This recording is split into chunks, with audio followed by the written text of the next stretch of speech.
merci de nous suivre aujourd'hui dimanche 21 mai sur RTI 1. Le sommet islamique arabo-américain s'ouvre ce dimanche. Le président ivoirien est en Arabie Saoudite pour y participer.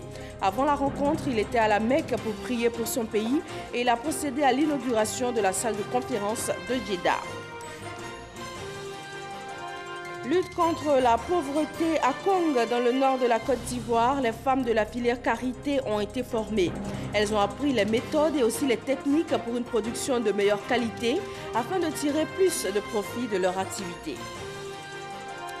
Nouvelle journée de manifestation au Brésil pour demander la démission du président Michel Temer. Il est accusé d'obstruction à la justice pour avoir tenté d'empêcher l'avancée de l'opération qui a révélé le scandale de corruption Petrobras. Bienvenue dans le 13h. L'école obligatoire est inscrite dans la constitution ivoirienne. Cependant, la non-déclaration de naissance de nombreux enfants à l'état civil ne permet pas son application totale. Pourquoi chaque année des enfants atteignent-ils sans aucun papier l'âge d'être scolarisés? Comment mettre un terme définitif à cette carence qui perdure au fil des années? Aujourd'hui, plus d'1 million d'élèves du cycle primaire sont sans état civil, avec près de 35 000 en classe d'examen.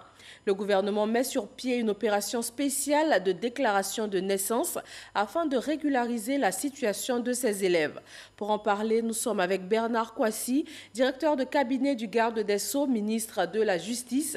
Bonjour Monsieur Kouassi. Bonjour Madame. Merci d'être là. Eh bien, nous vous retrouvons dans une trentaine de minutes. Merci Madame. Le président ivoirien est en Arabie Saoudite pour le sommet islamique arabo-américain qui s'ouvre ce dimanche. Avant son arrivée à Riyad hier samedi, le président Alassane Ouattara était à la Mecque pour prier pour son pays, la Côte d'Ivoire. Tout juste après, il a procédé à l'inauguration de la salle de conférence du consulat de Jeddah. Abiba Dambélé, envoyé spécial en Arabie Saoudite. Comme à chacun de ses séjours en Terre Sainte, le président de la République s'est rendu à la Mecque pour accomplir son devoir religieux et prier pour la paix en Côte d'Ivoire avant de rejoindre la foule d'Ivoiriens qui l'attendaient au consulat général.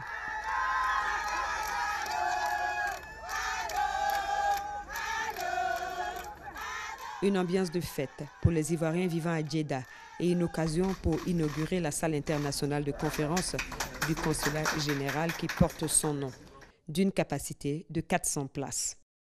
Le consul général de Côte d'Ivoire à Jeddah, Cissé Abdoul Karim, a traduit la joie de ses compatriotes. C'est un honneur pour nous de recevoir ce matin Son Excellence Monsieur le Président de la République.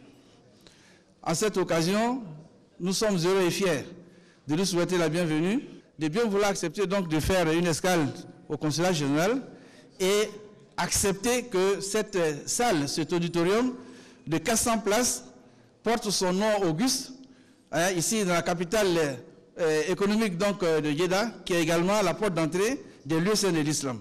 Le président Alassane Ouattara se dit fier et heureux d'être pour la 4e fois en Arabie Saoudite. J'étais allé à la Mecque avec les frères et sœurs qui sont avec moi pour la Umrah que nous avons effectuée dans la nuit du jeudi au vendredi pour prier pour tous nos concitoyens, prier pour la paix en Côte d'Ivoire, prier pour la bonne santé et prier que les Ivoiriens continuent de se faire confiance pour que la Côte d'Ivoire aille de l'avant.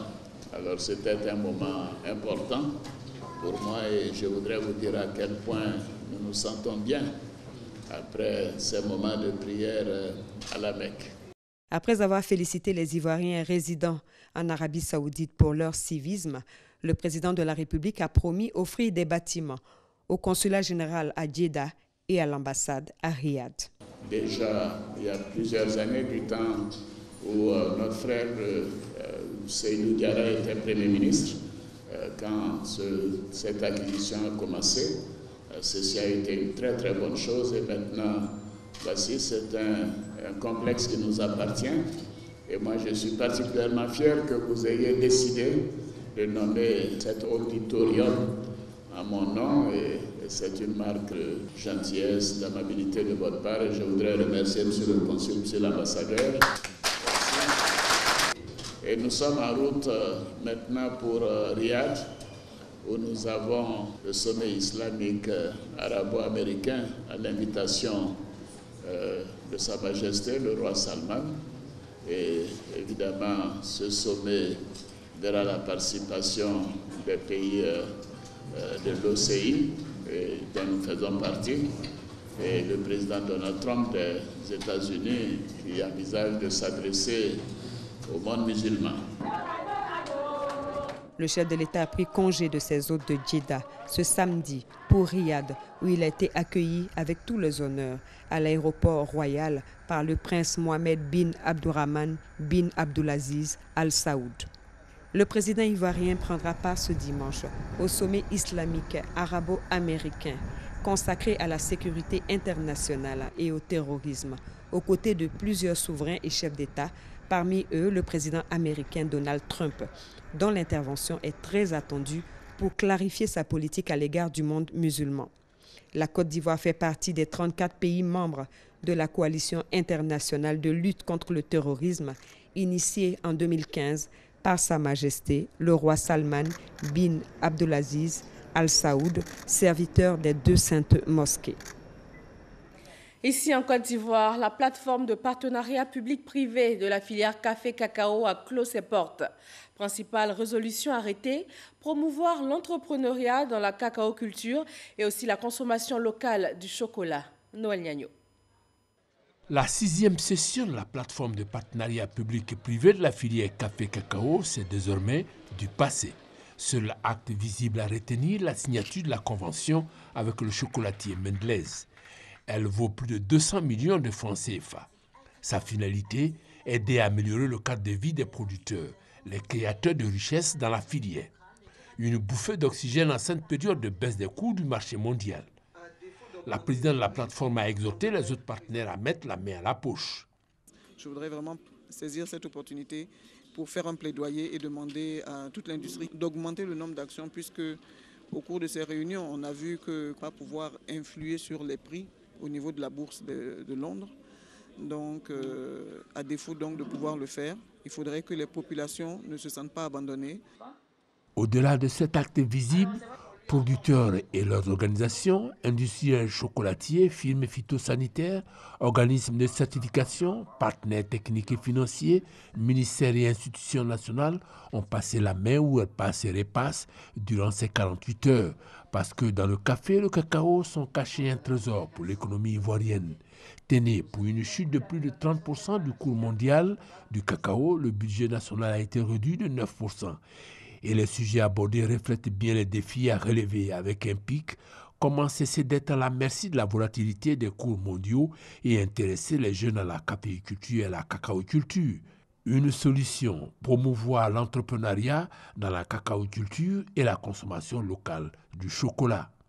Riche en exposés, riche en partage d'expériences. On a eu un bel exemple d'un Ivoirien qui est entrepreneur dans le café. On a eu aussi un jeune Ivoirien producteur qui a hérité de 100 hectares et qui se bat pour développer la plantation, oui, le business que son père lui a laissé. Et donc tout ça, c'est des facteurs d'espoir pour la jeunesse. On va avoir un projet où on va impliquer les cantines scolaires, les enfants, pour qu'on change nos habitudes alimentaires et que ça devienne une habitude pour l'Ivoirien de prendre sa bonne tasse de chocolat chaud ou de prendre sa bonne tasse de café. Premier producteur de cacao au monde depuis 1978, devenir premier consommateur de chocolat au monde est possible. Nous devons le vouloir. C'est un défi à relever. Un autre défi à relever, cette fois dans le domaine des impôts. Comment procéder au recouvrement des impôts en période de crise? Un guide spécial a été élaboré. Les directions générales des impôts de l'espace francophone réunies à Abidjan y ont travaillé. Mamadou Kwasi. Inondations, catastrophes naturelles, rébellions, crise sanitaire et économique. Autant de crises auxquelles le continent africain est confronté à tout moment. Et l'espace francophone n'est pas en reste de ces phénomènes.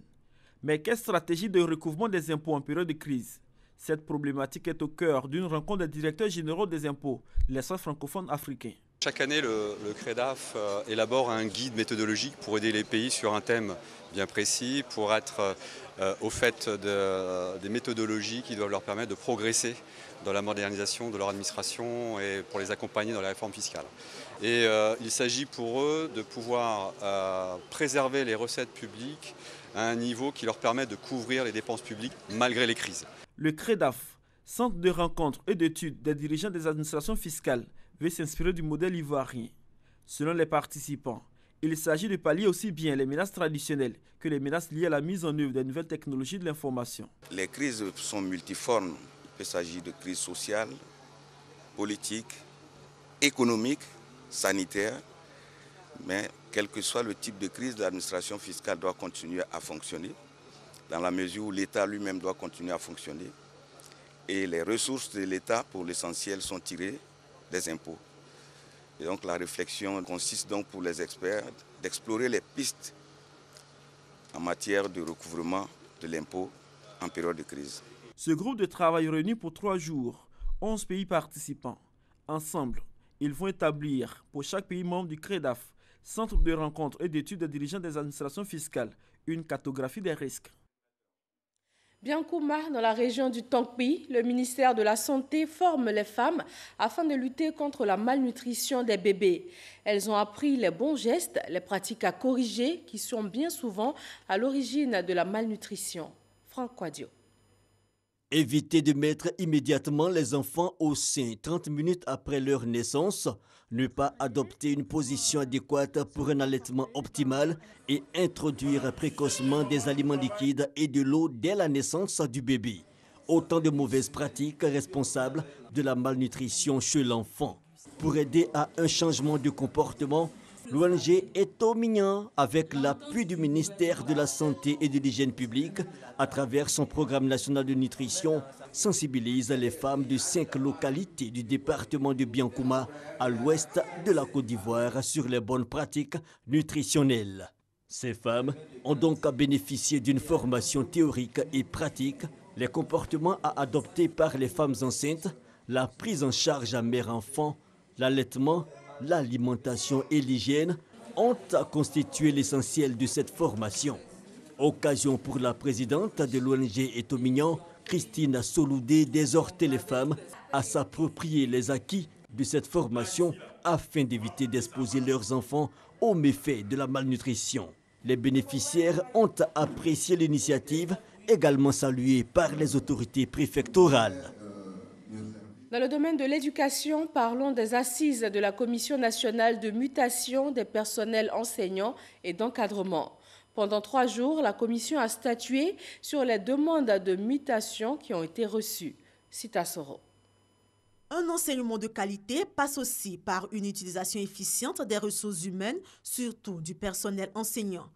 Ainsi, pour mieux répartir ce personnel, le ministère de l'Éducation nationale, de l'enseignement technique et de la formation professionnelle a initié les assises de la Commission nationale de mutation des enseignants et du personnel d'encadrement, dénommée EXEA. Le ministère de l'Éducation nationale, l'enseignement technique et de la formation professionnelle gère plus de 120 000 âmes. Et chaque année, il est de coutume que les assises de mutation se tiennent selon des critères bien précis pour ceux des nôtres qui souhaiteraient effectivement changer de poste de travail et quelquefois de région. Nous le faisons en ayant à l'esprit l'intérêt du service, la continuité du service. Pour le personnel d'encadrement, ce sont 49 mutations qui ont été satisfaites sur 81 demandes, soit un taux de 60%. Sur 550 demandes enregistrées pour le corps enseignant du secondaire, 84 ont été acceptées, soit 15,27%. Les enseignants du préscolaire et du primaire, quant à eux, ont vu 1236 demandes de mutation accordées sur 2075, soit 59,57%. Toutes ces demandes ont été traitées à l'aide d'un logiciel mis sur place par le ministère, appelé logiciel de gestion des mutations, GESMUT, et du référentiel des métiers de l'administration scolaire. Ce sont des outils modernes de gestion qui, par leur achèvement, permettent à notre ministère d'être le pionnier en la matière, car l'administration scolaire est l'une des rares en Côte d'Ivoire à avoir conçu un tel document de référence. La Commission nationale de mutation des enseignants et du personnel d'encadrement (EXEA) a pour mission, entre autres, de recueillir des données statistiques, d'identifier et d'harmoniser les postes vacants, de valider les demandes de mutation des enseignants et de réduire les disparités dans la répartition des ressources humaines. Les établissements de la commune de Yopougon ont organisé un concours scientifique à l'intention des jeunes filles en classe de 6e et de 3e.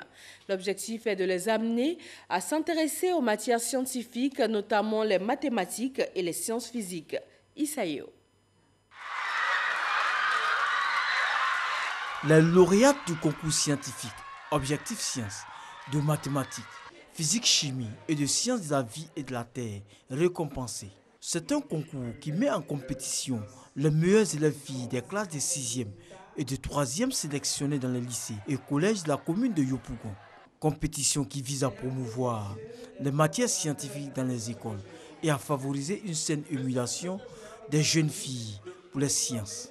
Nos filles peuvent être meilleures en sciences à condition qu'on les encourage à s'y intéresser. Parce qu'elles sont persuadées à tort que les sciences sont réservées aux garçons.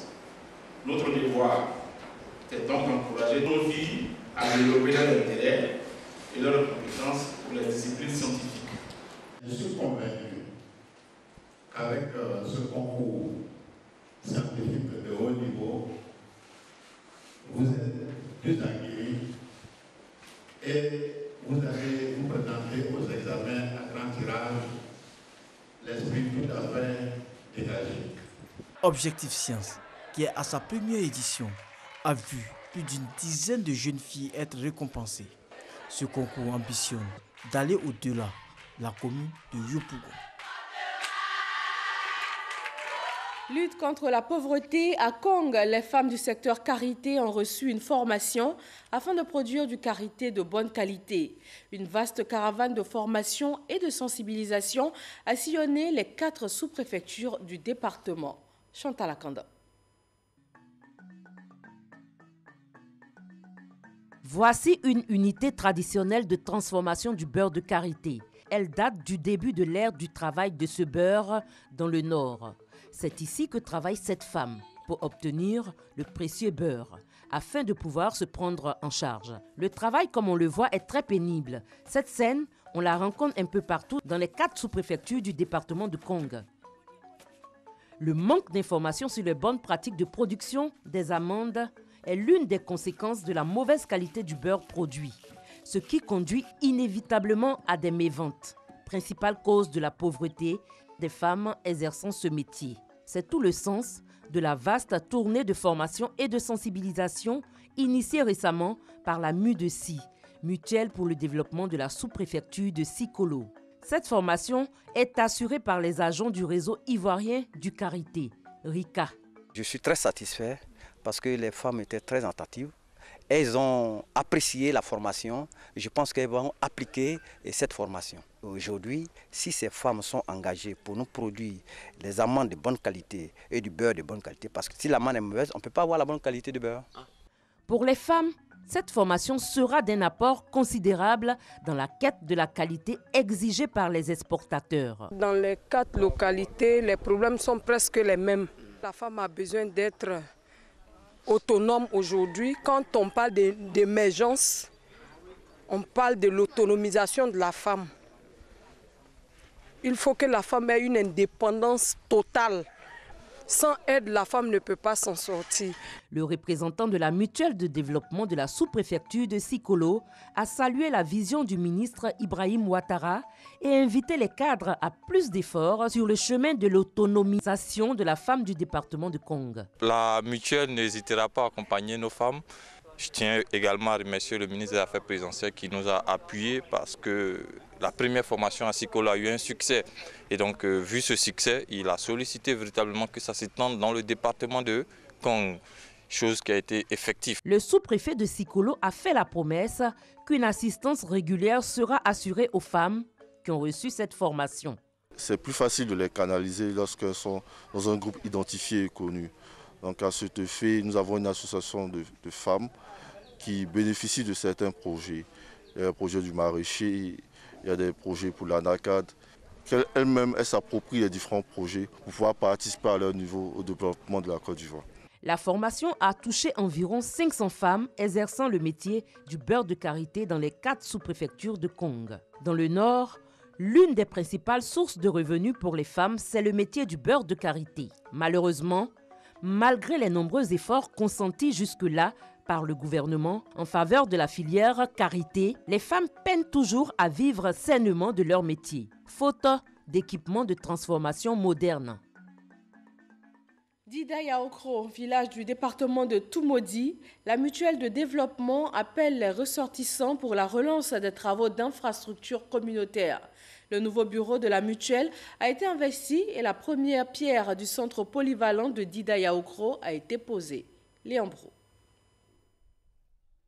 Dida Yaokro, sous-préfecture de Kouébo, au sud de Toumodi. Des constructions modernes, de l'électricité, 2 écoles primaires dont une offerte par le programme présidentiel d'urgence, mais le village peine à se moderniser, faute d'eau et de centres de santé. Seulement, le forage pour l'adduction d'eau réalisé. Côté santé, le bâtiment que voici fait miroiter depuis 10 ans à plus de 2000 âmes le rêve de se soigner sur place. C'est à Toumodi que tous les malades se rendent pour se soigner. On n'a pas d'argent, mais on est obligé de s'endetter. Problème d'eau là, c'est trop compliqué. On a une seule pompe pour tout le village. Améliorer les conditions de vie dans cette localité, défi du nouveau bureau de la mutuelle de développement de Dida Yaokro, en abrégé MUDI. Ses priorités, l'achèvement et l'extension des infrastructures communautaires, toutes des initiatives des dévanciers. Aussi au programme des réalisations propres comme le centre polyvalent dont la pose de la première pierre marque le lancement des activités de la nouvelle MUDI.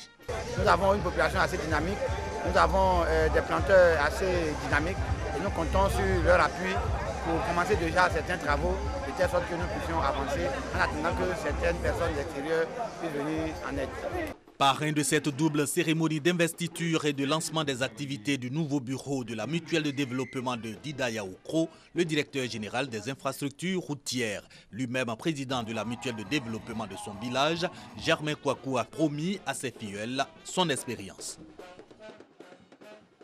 Autre village, même réalité, les habitants de Kanankro dans le département de Bouaké ont décidé de prendre en main leur développement. Les ressortissants du village veulent principalement œuvrer pour la construction des infrastructures de base. Kader Sogodogo. Le développement du village de Kanankro sera désormais l'affaire de ses ressortissants. À cet effet, une journée socio-culturelle a été le prétexte tout trouvé pour battre le rappel des enfants de ce village. L'absence d'eau potable, d'électricité et de centres de santé en appellent à l'union sacrée. À travers la Cannes, les amis de Kanankro. Nous avons rassemblé nos parents en formant 4 caucus, un groupe de femmes, un groupe de jeunes, un groupe de parents qui ont réfléchi sur la situation de notre village. Et un travail a été fait. Les résultats sont là. La cohésion sociale pour donner au village un visage nouveau.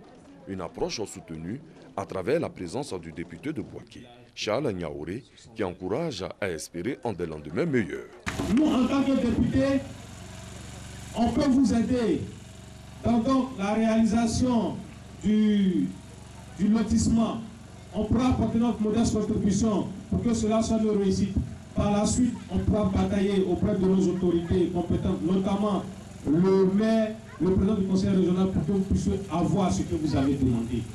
Kanankro, faut-il le rappeler, est situé à seulement 2 km à l'est de Bouaké. La section Côte d'Ivoire de l'Académie des professeurs pour la paix mondiale relance ses activités. Ces universitaires se sont réunis. Ils ont voulu montrer en quoi les enseignants et chercheurs des universités peuvent contribuer à la consolidation de la paix et aussi dynamiser l'émergence en Côte d'Ivoire. Abou Sanogo. C'est autour du thème problématique de la consolidation de la paix et l'émergence en Côte d'Ivoire, apport des intellectuels et professionnels de l'éducation, que le professeur Thomas Selover, président international de l'Académie des professeurs pour la paix mondiale, APPM, a ouvert les échanges non sans avoir précisé le sens de sa visite en Côte d'Ivoire. We need to synergize La Côte d'Ivoire est un pays central en Afrique de l'Ouest qui sort des guerres. C'est véritablement une opportunité de la paix. Il est essentiel que les enseignants, les formateurs, les éducateurs puissent œuvrer ensemble pour promouvoir l'harmonie, une culture de partage, une culture d'amour. Dr Guèye Koré, enseignant-chercheur à l'université Félix Houphouët-Boigny et président de la section Côte d'Ivoire de l'APPM, a rappelé les actions majeures de paix posées depuis 1984 et celles en cours pour une paix durable. Le professeur Blé Raoul a quant à lui montré comment la mobilisation et la contribution active des intellectuels, des enseignants et autres éducateurs, la paix et l'émergence peuvent se reconstruire en Côte d'Ivoire pour l'avènement d'une paix mondiale convoitée par tous. De nombreuses contributions ont enrichi les échanges à cette randonnée pour la paix mondiale. Et il faut noter que l'Académie des professeurs pour la paix mondiale APPM a été fondée en 1983 en Corée du Sud et est aujourd'hui présente dans 194 États à travers le monde. L'Institut national supérieur des arts et de l'action culturelle instaure le principe de la saison artistique et culturelle. C'est une première au sein de l'établissement et il s'agit de permettre aux étudiants de mieux exprimer leur génie créateur. Isaïo. Une saison artistique et culturelle à l'Institut national supérieur des arts et de l'action culturelle, INSAC, ex-INA, Institut national des arts. La première depuis la création de l'établissement. Une rentrée culturelle effectuée au son des rythmes modernes et traditionnels.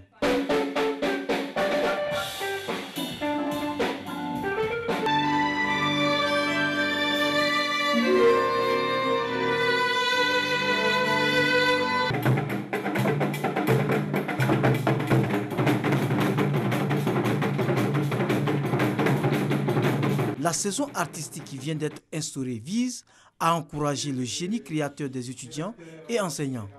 Il faut simplement comprendre que la saison artistique est l'expression d'une thématique sous laquelle sont conduites les recherches, sont donnés les enseignements et sont produits les spectacles pour mettre en lumière et laisser voir l'ensemble de nos savoir-faire à travers nos productions artistiques et culturelles.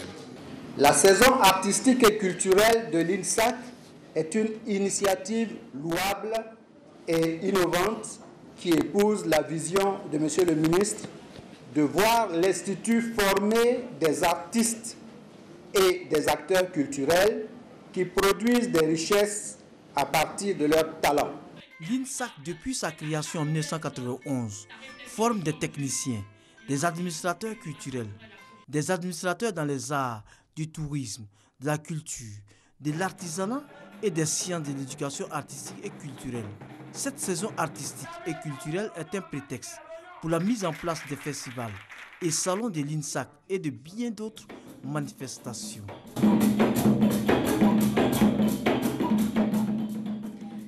Les membres de l'association des femmes catholiques du diocèse de Yamoussoukro veulent être financièrement autonomes. Regroupées en coopératives agricoles féminines, elles ont initié un dîner gala de bienfaisance afin de récolter des fonds en faveur de leurs activités agricoles. Hassan Khan, Kader Sogodogo. Dame Adèle Kokoré Kwasi, présidente de l'AFEC, Association des femmes de l'Église catholique du diocèse de Yamoussoukro, en pleine activité champêtre. Une activité parmi tant d'autres pour exprimer son engagement pour une autonomisation de la femme catholique dans son diocèse. Au sein d'un groupement agricole féminin, ces femmes s'investissent dans le vivrier et les cultures de rente, le café et le cacao. Nous pouvons s'aimer le maïs 3 fois dans l'année, mais nous sommes en train de nous battre pour que nous puissions instaurer le système d'irrigation goutte à goutte et comme ça vraiment nous serons plus à l'aise. Pour la bonne marche des activités, elle souhaite le soutien de tous, d'où le sens d'un dîner gala de bienfaisance. Depuis un certain nombre d'années, nous nous battons pour que vraiment la femme chrétienne catholique puisse prendre conscience du rôle très important que nous avons à jouer au sein de notre Église et dans la société civile. Ces femmes ont les encouragements du Conseil Café Cacao. Ce projet agricole de développement de cette association-là cadre même avec les objectifs de la filière Café Cacao parce que nous luttons pour l'autonomisation de la femme. Une expérience de l'AFEC qui n'échappe pas à l'association des femmes musulmanes de Yamoussoukro. La présidente a fait vraiment dynamique, donc elle veut vraiment associer toutes les sœurs, c'est-à-dire toutes les communautés musulmanes, et ça va nous servir d'exemple. La FEC du diocèse de Yamoussoukro, c'est plus de 10 000 femmes. Elles exercent en partie dans l'informel. La création d'activités génératrices de revenus demeure leur préoccupation majeure. L'actualité internationale, le président du Brésil, Michel Temer, est accusé d'obstruction à la justice pour avoir tenté d'empêcher l'avancée de l'opération qui a révélé le scandale de corruption Petrobras qui a emporté Dilma Rousseff. Des manifestations ont lieu dans le pays pour demander la démission de Michel Temer. Lui refuse de parler de démission. Il demande même de suspendre l'enquête. L'enregistrement qui l'incrimine serait falsifié selon lui. Ici en Côte d'Ivoire, des millions d'enfants ne sont pas déclarés à l'état civil. Pourquoi chaque année ces enfants atteignent sans papier l'âge d'être scolarisés? Quelle est la solution? Monsieur Kwasi Bernard nous a rejoint pour en parler. Monsieur Kwasi, vous êtes le directeur de cabinet adjoint du ministre de la Justice et des Droits de l'Homme. Rebonjour. Bonjour madame. Alors, nous l'avons dit tout à l'heure, ils sont des millions d'enfants qui sont sans extrait d'acte de naissance aujourd'hui dans le pays. À quoi est-ce que cela est dû, monsieur Kwasi? Plusieurs raisons peuvent expliquer cette situation. D'abord, des raisons culturelles. Certains parents ne connaissent pas très bien l'importance de l'état civil. Ils ne savent pas que c'est l'état civil qui permet de retracer les différents événements de la vie de leur enfant jusqu'à sa mort. Et puis ensuite, la déclaration de l'état civil permettra à cet enfant-là d'avoir un acte d'état civil, ne serait-ce que pour établir sa filiation vis-à-vis d'eux-mêmes. L'état civil permettra à l'enfant aussi de justifier de sa nationalité, de sorte qu'on peut même dire que les enfants qui ne sont pas déclarés d'état civil, est-ce qu'ils ne sont pas exposés à des risques d'apatridie? Comment feront-ils la preuve de leur filiation? Ça, c'est des raisons culturelles. Ensuite, il y a des raisons liées à l'éloignement certainement des centres d'état civil qui sont éloignés soit des villages, soit des lieux d'habitation des parents, qui font que souvent ils n'ont pas les moyens, bien ne voient pas la nécessité de se déplacer pour aller faire la déclaration de l'état civil. Et puis, enfin, ce qu'on pourrait expliquer encore comme cause de déclaration, de faute de déclaration, il y a les tracasseries administratives. Parfois, on demande à certains parents certains papiers pour faire les déclarations de naissance, alors qu'eux-mêmes, ils sont dépourvus de ces documents. Donc, ce qui fait qu'ils sont réticents à se présenter dans les centres d'état civil pour faire les déclarations de naissance. D'accord. Est-ce que la majorité de ces enfants-là, où est-ce qu'ils se trouvent? Est-ce que c'est dans les villages? Bon, en grande partie dans les zones rurales, mais il faut dire que même ici à Abidjan, il y a des enfants qui sont à l'école qui n'ont pas de date de naissance, donc ils ne sont pas déclarés. Donc c'est un problème général, un problème national, ce n'est pas spécifiquement dans une zone déterminée. D'accord. Alors, qu'est-ce qui est fait en amont, on va dire, afin d'éviter que ces enfants-là ne naissent sans être déclarés, ne puissent être inscrits à l'école vraiment sans avoir de papier? Bon, beaucoup de réflexions sont en train d'être faites actuellement au niveau des différents ministères chargés de l'état civil pour sensibiliser davantage les parents à faire les déclarations, mais aussi à rapprocher l'administration des administrés en créant des centres secondaires dans les différents villages pour que les déclarations puissent se faire sur le lieu de naissance. Aussi, la réflexion est en train d'être faite pour qu'on puisse prendre en charge déjà dès la maternité les éléments de la sage-femme qui procède à l'accouchement pour procéder aux déclarations. Donc tout ce travail est en train d'être fait pour faciliter la déclaration à l'état civil. Alors vous avez parlé tout à l'heure d'éloignement des endroits où on doit déclarer les enfants, de tracasseries administratives et tout. Dans ce domaine-là, qu'est-ce qui est prévu?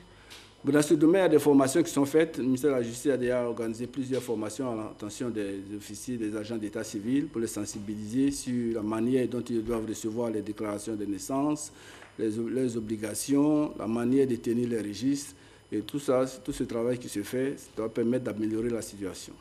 Par rapport à l'éloignement dont vous parliez tout à l'heure, est-ce que cela n'est pas possible ou même intéressant d'impliquer, on va dire, les premiers responsables de communauté, par exemple les chefs de village, pour pouvoir rapprocher l'administration un tant soit peu des administrés?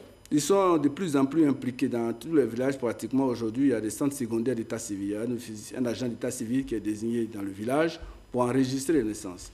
Mais en plus de ça, ils pensent qu'il faut intensifier la sensibilisation sur l'importance de la déclaration d'état civil. Je pense que c'est ce problème qui se pose. Parce que même dans les villages, il y a des centres secondaires, mais les personnes concernées ne vont pas vers pour faire la déclaration. Voilà. Surtout que même à Abidjan, il y a des personnes qui ne vont pas alors qu'il y en a un peu partout. Un peu partout. Alors, on va parler de l'opération spéciale qui est mise sur pied. Oui. Elle concerne la régularisation pour exactement 1 165 325 élèves du primaire. Oui. Nous allons suivre ensemble un reportage de Franck Quadio et puis on va revenir pour en parler. Merci, madame. Ambiance d'après-midi de sport dans cette école primaire publique commune de Yopougon. Près de 1000 élèves dans ce groupe scolaire de 4 écoles, mais une centaine sans extrait d'acte de naissance. Quand j'ai fait les statistiques, il y avait une cinquantaine. Avec la sensibilisation, je suis arrivé aujourd'hui à 32 élèves sans extrait. Et la plupart, ils sont dans le cas de CP1, CP2, CE1. Des élèves sans extrait d'acte de naissance, un constat à l'échelle nationale. C'est fréquent.